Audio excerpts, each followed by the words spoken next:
Assalamualaikum warahmatullahi wabarakatuh. Perkenalkan, nama saya Muhammad Farid Al-Kandri. Saya adalah peserta Latsar CPNS kelompok 3 tahun 2022. Nah, di video kali ini saya ingin menceritakan pengalaman saya terkait pembelajaran dengan metode sinkronus dan asinkronus. Tapi sebelum kita masuk lebih jauh ke sinkronus dan asinkronus, kita harus tahu apa itu sinkronus dan asinkronus. Sinkronus adalah pembelajaran yang dilakukan secara langsung dengan menggunakan media seperti Zoom meeting, video call, dan lain-lain. Sedangkan asinkronus adalah layanan pembelajaran daring yang tata laksana komunikasinya secara tunggal menggunakan media seperti materi-materi yang dapat diunduh di LAN atau lembaga administrasi negara.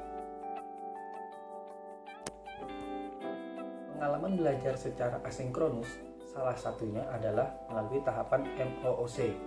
Pada tahap pembelajaran secara MOOC, kita sebagai peserta mengakses materi secara mandiri serta mempelajari modul secara mandiri, dan setelah itu mengikuti evaluasi kegiatan atau evaluasi tugas sebelum kita masuk ke tahap berikutnya, yaitu distance learning. Pada pembelajaran secara asinkronus, terdapat beberapa kelebihan yang saya rasakan. Yang pertama adalah memungkinkan setiap orang untuk belajar kapanpun dan dimanapun, sehingga kita lebih leluasa untuk belajar. Kelebihan yang kedua menurut saya adalah peserta dapat belajar sesuai dengan karakteristik dirinya karena bersifat mandiri dan fleksibel. Yang ketiga, mendorong peserta untuk lebih aktif dan mandiri dalam belajar. Dan yang keempat adalah isi dari media belajar dapat diperbarui dengan mudah hingga kita dapat menggali informasi tambahan.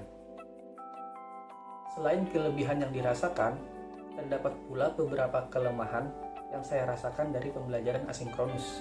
Yang pertama adalah keberhasilan pembelajaran itu bergantung kepada kemandirian dan motivasi belajar peserta. Yang kedua adalah akses jaringan untuk melakukan review itu menjadi kendala. Yang ketiga, pembelajar atau peserta dapat cepat merasa bosan dan jenuh. Yang keempat adalah akses untuk bertanya itu sangat dibatasi, sehingga jika ada materi yang dirasa kurang paham, harus ditunda terlebih dahulu untuk bertanya.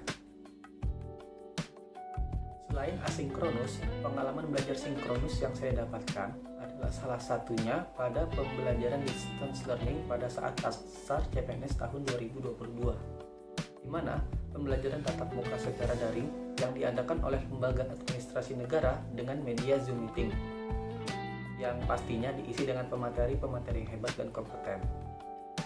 Kelebihan yang saya rasakan pada pembelajaran sinkronus adalah yang pertama, peserta dapat mengajukan pertanyaan secara langsung kepada pemateri.